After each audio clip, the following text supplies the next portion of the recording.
तो मेरे अजीज दोस्तों और बुजुर्गों, इनके झूठे प्रोपेगेंडे को आपको मुस्तरद करना, एक मर्तबा मुत्तहदा तौर पर अपने वोट का इस्तेमाल करिए। सीमांचल की गयूर जनता ने 5 विधायक को कामयाब किया,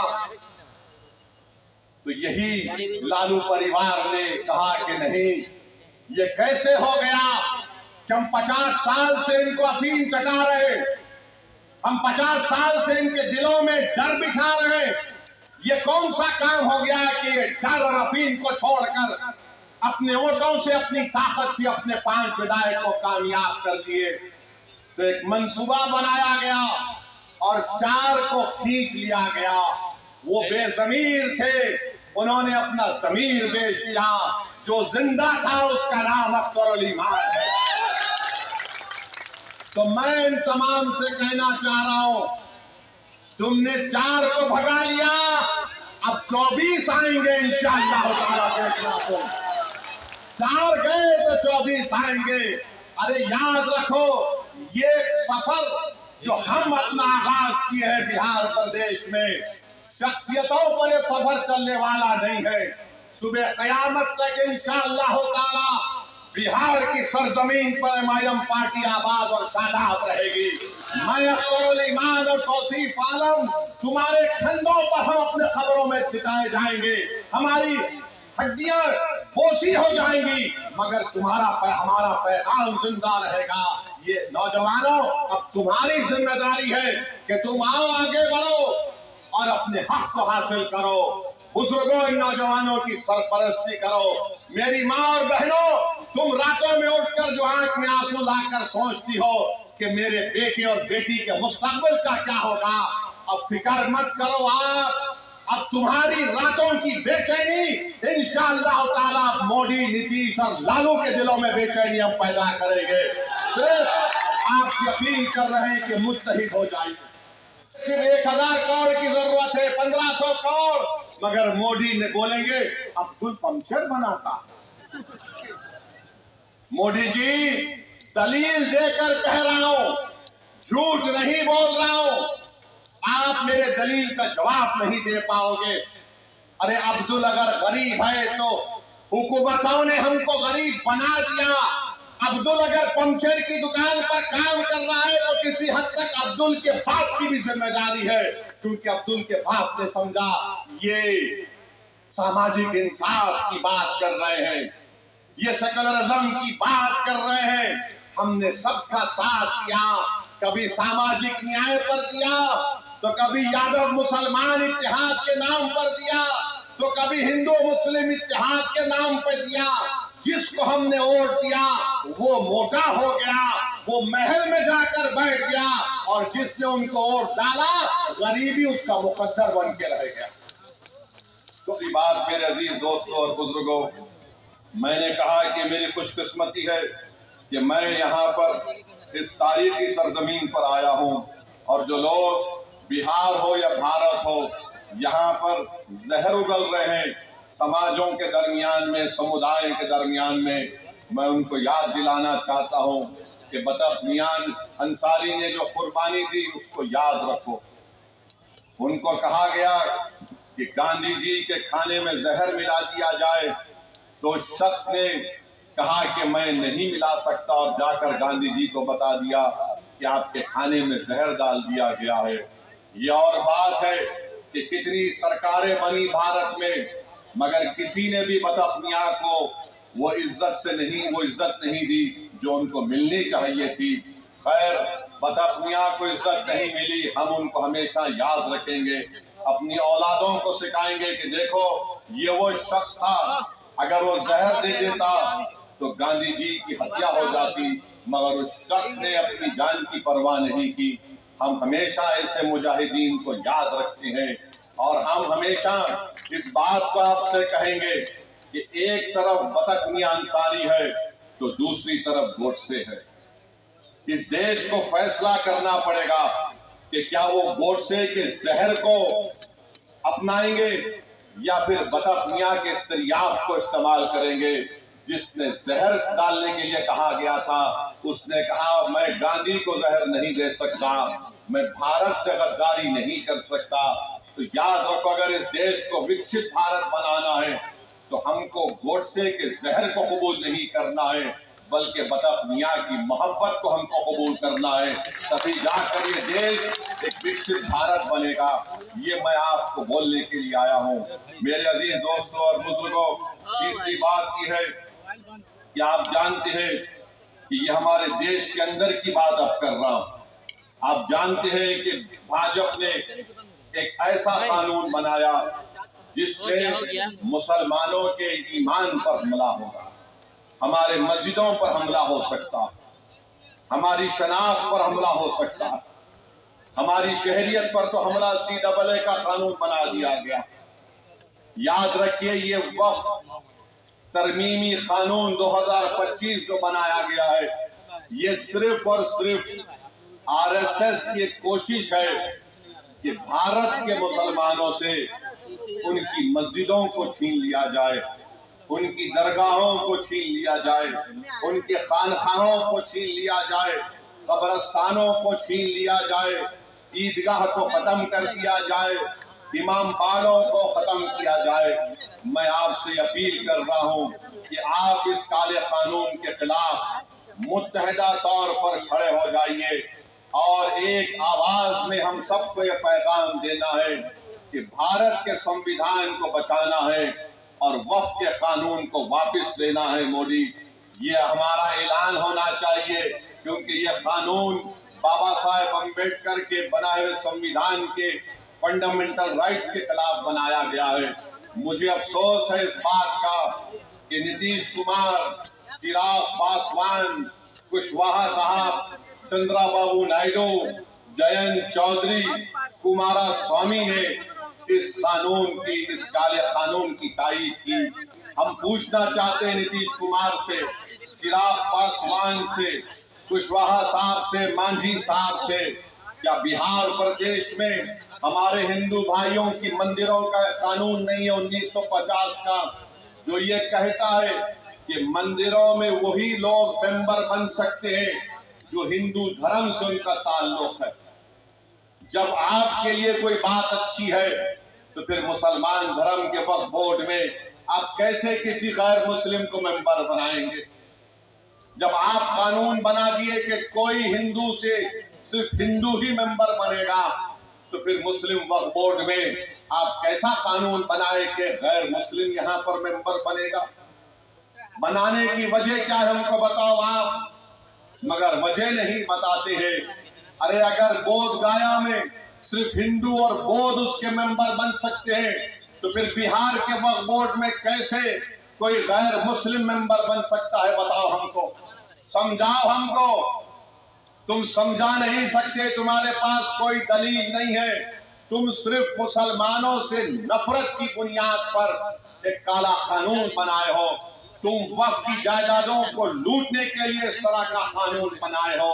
और भाजपा के लोग अपना एक पम्फलेट निकाले हैं, एक 4 पेज का और एक 15 पेज का है। मैंने उसको पढ़ा, उसमें लिखते हैं कि मुसलमानों में 30% लोग गरीब हैं। और भारत के प्रधानमंत्री अपने भाषण में कहते हैं कि अब्दुल कब तक पंचर बनाएगा। सुनो प्रधानमंत्री, 11 साल से आप प्रधानमंत्री हैं, कितने मॉब लिंचिंग के वाकयात हुए, कितने अखलाक और कितने पीलू खान को मारा गया, कितने दंगे हुए। एक बिहार का गरीब आदमी पूना को जाकर एक पंचर की दुकान लगाता है, तो इंडिया पाकिस्तान का क्रिकेट मैच हुआ, किसी ने इल्जाम लगा दिया उस बिहार के निवासी के ऊपर जो महाराष्ट्र बिहार छोड़कर महाराष्ट्र गया, कि इसके बेटे ने जिंदाबाद का नारा पड़ोसी मुल्क के ऊपर लगाया। 24 घंटे के अंदर उसके छोटे से उस पंचर की दुकान को बुलडोजर से तोड़ दिया। किसने देखा उसको नारा लगाते? और भारत के प्रधानमंत्री कहते हैं कि अब्दुल कब तक पंचर बनाएगा। भारत के प्रधानमंत्री का यह जुल्म नहीं है कि बिहार का आदमी गरीब यहां से गुर्बत से बचने के लिए पूना गया, तो आपकी भाजपा की सरकार महाराष्ट्र में झूठा इल्जाम लगाकर उसकी दुकान को तोड़ दिया। वो सुप्रीम कोर्ट में अपना केस डाला है। सुप्रीम कोर्ट ने कहा कि किसी के घर को नहीं तोड़ा जा सकता, 15 दिन का टाइम देना चाहिए उन लोगों को। मगर अब्दुल की पंक्चर की दुकान को बीजेपी की सरकार ने तोड़ दिया। और प्रधानमंत्री बोलते हैं अब्दुल कब तक पंक्चर बनाएगा। प्रधानमंत्री, अगर आप ये चाहते हैं कि भारत की सबसे बड़ी अक़लियत को इंसाफ मिले, तो आप अपने दिल में उनके ताल्लुक से हमदर्दी पैदा करो, मोहब्बत पैदा करो, नफरत को खत्म करो। देखो ये देश विकसित भारत बन जाएगा। आप 18 करोड़ मुसलमानों के ताल्लुक से अगर नफरत करेंगे, उन पर शक करेंगे, तो फिर देश विकसित भारत कैसे बनेगा। और फिर हम प्रधानमंत्री को पैगाम देना चाहते हैं कि आपने जो कानून बनाया, नरेंद्र मोदी की सरकार ने, नीतीश कुमार ने, चिराग पासवान ने, मांझी साहब ने, कुशवाहा साहब ने ये कानून बनाकर सिर्फ एक आदमी को फायदा हुआ, बहुत ज्यादा उसको फायदा हुआ। क्या फायदा हुआ? वो देश का सबसे दौलतमंद आदमी है जिसने एक मुस्लिम वक्फ की जायदाद के ऊपर जो यतीम खाने को उसने गैर कानूनी तौर से खरीद लिया और उसके ऊपर उसने खरीद, लोग बोलते, मीडिया बोलते कि 1000 करोड़ का अपना घर बनाया। तो सुनो प्रधानमंत्री, अब्दुल सुबह अपने घर से जरूर निकलता है, मगर अब्दुल जब अपने घर से निकलता है वो अल्लाह की जात पर तवक्कल करता है। अब्दुल अपना घर प्रधानमंत्री किसी यतीम खाने पर नहीं बनाया है। अब्दुल अपना 20 फीट का घर अपनी शादी जमीन पर बनाया है। ये अब्दुल में और उसमें फर्क है। प्रधानमंत्री, आपको अब्दुल से मोहब्बत नहीं, आपको मुकेश से मोहब्बत है, इसीलिए आप ये कानून उसके लिए बनाए। अगर अब्दुल के लिए आपको मोहब्बत होती तो ये काला कानून आप नहीं बनाते। और अब्दुल बैंक को जाकर लोन नहीं पूछता। अब्दुल के ऊपर 10,000 का या 20,000 का लोन अगर होगा या 5 लाख का होगा, मगर प्रधानमंत्री आपके दोस्त के पास तो जिसके जू में आप जाकर जानवरों को देखकर आए, बंदरों को देखे, देखा आपने? बंदर को प्रधानमंत्री देख रहे हैं, तोता उनके हाथ पे बैठा हुआ है। तो प्रधानमंत्री यही समझते हैं कि सब तोतों को हाथ पे बिठा लूंगा या किसी को बंदर बनाकर देखूंगा। प्रधानमंत्री ये चंपारण की सरजमीन है, एक राष्ट्रीय शेर की तरह बैठा हुआ है। आप क्यों बनाए यह कानून? सेक्शन 2C किस लिए बनाया गया, बोलो हमको। हमारे हैदराबाद में कहावत है कि मामू की मिठाई की दुकान पर नाना की फातिया। तो प्रधानमंत्री ने हमारे बोरी मुसलमान भाइयों का नाम बताकर मुकेश भाई की फातिया पढ़ दी वहां पर। सेक्शन 2C बना, मुकेश भाई मौजा ही मौजा हो गए। आई एम हैप्पी बोलती है प्रधानमंत्री। प्रधानमंत्री ये क्यों किया आपने? ये कानून ये बना दिया कि अगर जितने बिहार में आसार कदीमा के तहत मस्जिदें होंगी, जो दर्जे वक्फ है बिहार वक्फ बोर्ड में, वो वक्फ की जायदाद नहीं रहेंगी, आसार कदीमा उसका मालिक होगा।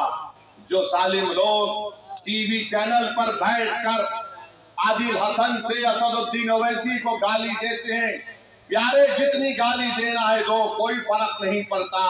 तुम्हारी गाली देने से मेरी इज्जत में फर्क नहीं आता। तुम्हारी गाली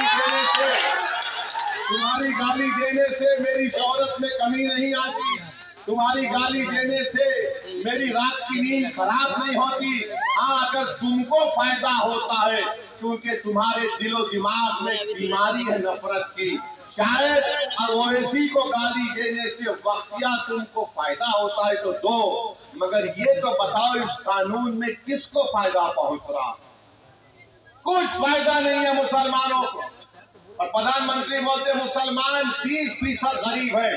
अगर है तो तुमने क्या किया बताओ, अगर है तो बताओ तुमने। विजारत अखिलती बहबूद, मिनिस्ट्री ऑफ माइनॉरिटी अफेयर्स, वहां पर मौलाना आजाद की फेलोशिप बंद कर दी। जो अकलियतों के बच्चे जिसमें मुसलमान, सिख, ईसाई, बौद्ध और जैन धर्म के जो पीएचडी कर रहे हैं उनको पैसे नहीं देगी सरकार, तो गरीबी आएगी नहीं आएगी। जो मुसलमानों के बच्चे सबसे ज्यादा ड्रॉप आउट रेट पूरे देश में अगर आप देखेंगे किसी समुदाय का है तो मुसलमानों का है। जो चौथी जमात में, पांचवी जमात में अपना स्कूल छोड़ देते हैं। क्यों छोड़ते हैं?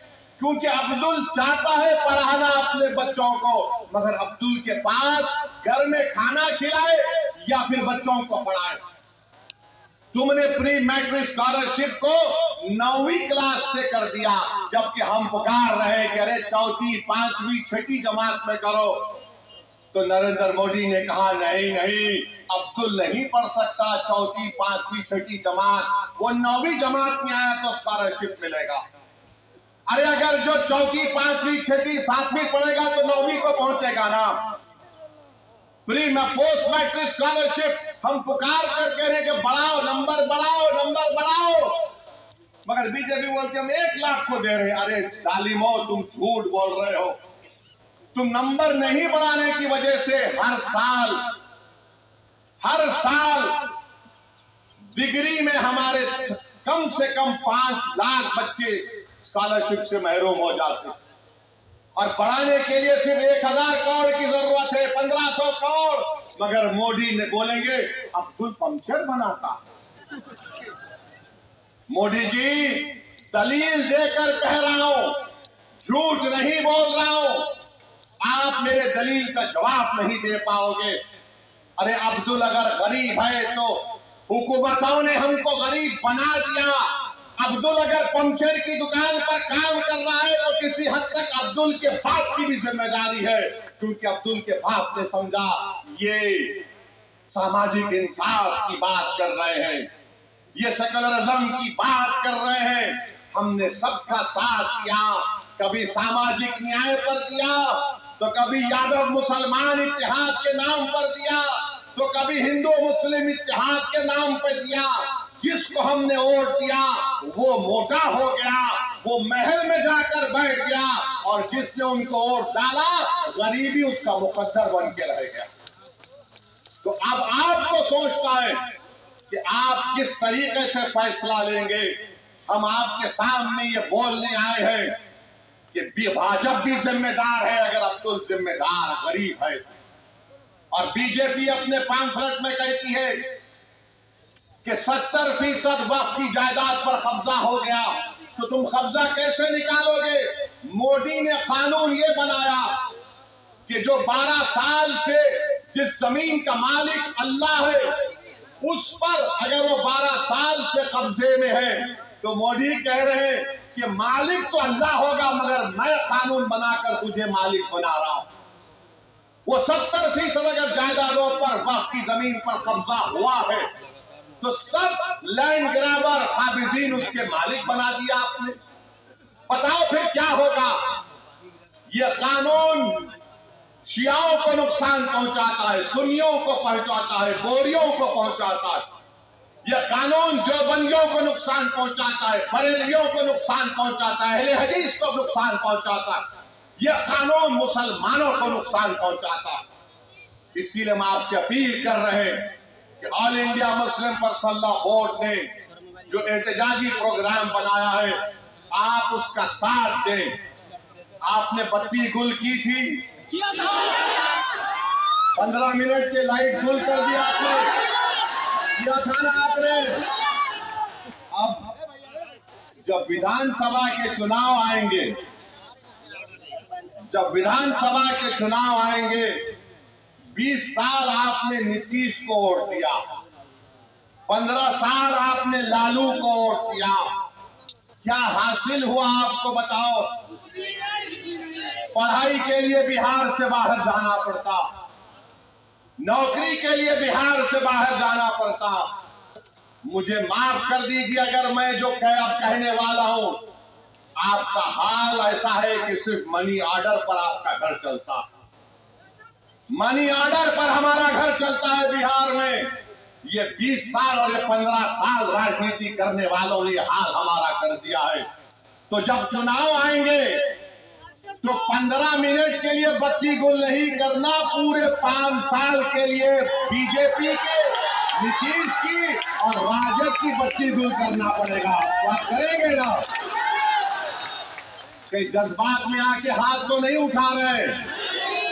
अगर आप वादा कर रहे हैं बत्ती गुल करेंगे लोगों की, तो मैं ढाका की जनता को खुशखबरी दे रहा हूं कि हमने हमारे भाई राणा रंजीत को यहां से अपना उम्मीदवार बनाने का ऐलान किया है।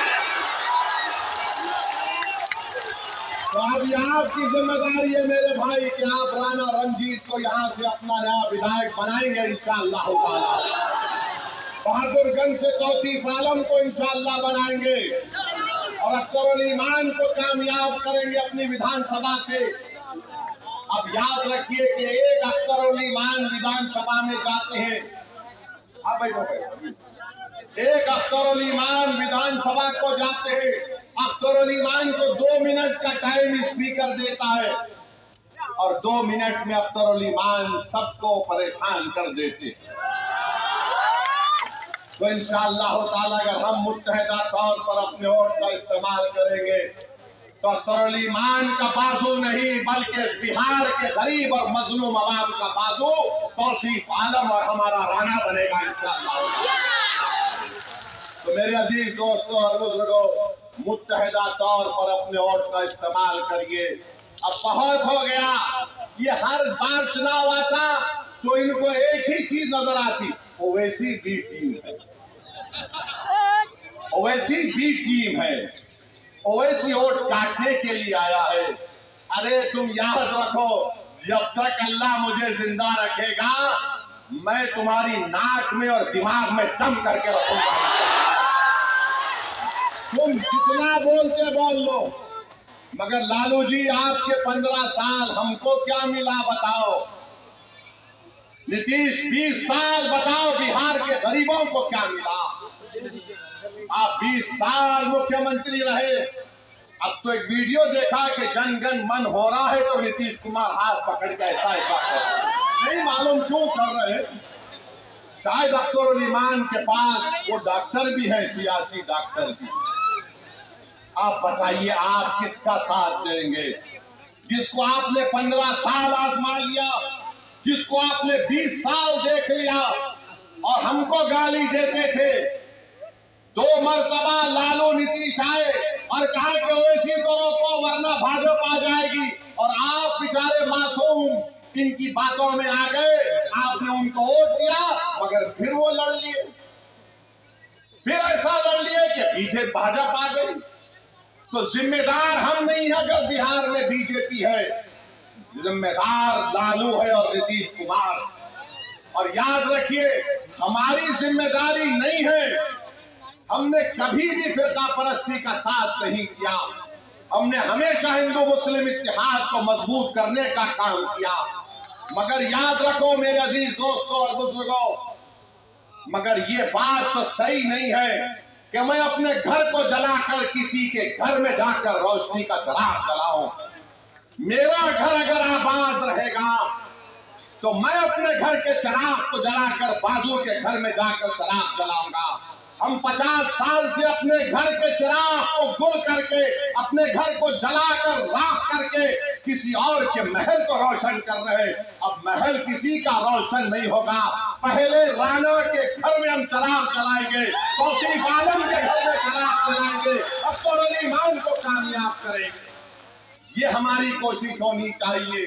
तुमने देख लिया कि भारत की पार्लियामेंट में बहुत है, मगर अगर तुम्हारी अजमत का मसला आता है, तुम्हारी गीरत का मसला आता है, तुम्हारे तहफ़्फ़ुज़ का मसला आता है, तुम्हारे हुकूक का मसला आता है, तो कौन आवाज उठाता? उसका पार्टी का नाम मजलिस इत्तेहाद मुस्लिमीन है। तो हम आपसे ही अर्ज करने आए हैं कि अपने इत्तेहाद को मजबूत रखिए। और हमारे जाने के बाद ये जितने फिरका परस्त लोग हैं, ये अब अपने काम पे लग जाएंगे।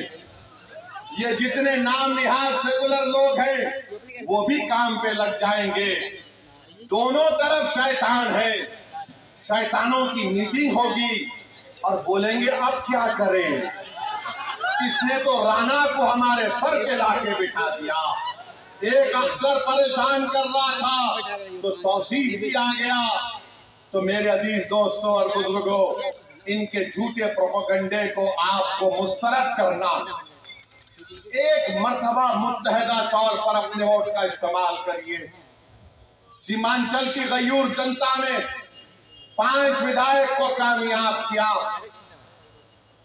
तो यही लालू परिवार ने कहा कि नहीं, ये कैसे हो गया कि हम 50 साल से इनको अफीम चटा रहे, हम 50 साल से इनके दिलों में डर बिठा रहे। ये कौन सा काम हो गया कि ये डर और अफीम को छोड़कर अपने वोटों से, अपनी ताकत से अपने 5 विधायक को कामयाब कर दिए। तो एक मंसूबा बनाया गया और 4 को खींच लिया गया। वो बेजमीर थे, उन्होंने अपना जमीर बेच दिया। जो जिंदा था उसका नाम अख्तर अली मान है। तो मैं इन तमाम से कहना चाह रहा हूं, तुमने 4 को भगा लिया, अब 24 आएंगे इंशाअल्लाह ताला। देखना तो 4 गए तो 24 आएंगे। अरे याद रखो, ये सफर जो हम अपना आगाज किए हैं बिहार प्रदेश में, शख्सियतों पर ये सफर चलने वाला नहीं है। सुबह कयामत तक इंशाअल्लाह ताला बिहार की सरजमीन पर एमआईएम पार्टी आबाद और शादाब रहेगी। मैं अख्तर ईमान और तौसीफ आलम, तुम्हारे खंडों पर हम अपने खबरों में दिखाए जाएंगे, हमारी हड्डियां बोसी हो जाएंगी, मगर हमारा पैगाम जिंदा रहेगा। ये नौजवानों, अब तुम्हारी जिम्मेदारी है कि तुम आओ, आगे बढ़ो और अपने हक को हासिल करो। बुजुर्गों, इन नौजवानों की सरपरस्ती करो। मेरी माँ और बहनों, तुम रातों में उठकर जो आंख में आंसू लाकर सोचती हो कि मेरे बेटे और बेटी के मुस्तकबिल का क्या होगा, अब फिक्र मत करो। अब तुम्हारी रातों की बेचैनी इंशाअल्लाह ताला मोदी, नीतीश और लालू के दिलों में बेचैनी हम पैदा करेंगे। सिर्फ आपसे अपील कर रहे हैं कि मुत्तहिद हो जाइए, मुत्तहिदा तौर पर अपने वोट का इस्तेमाल करिए। यही आपसे हम कहने आए हैं। आपका बहुत बहुत शुक्रिया। हमारे साथ नारा लगाइए, पाकिस्तान मुर्दाबाद, पाकिस्तान मुर्दाबाद, भारत जिंदाबाद, भारत जिंदाबाद, वक्त अंसारी जिंदाबाद। अस्सलाम वालेकुम व रहमतुल्लाहि व बरकातहू।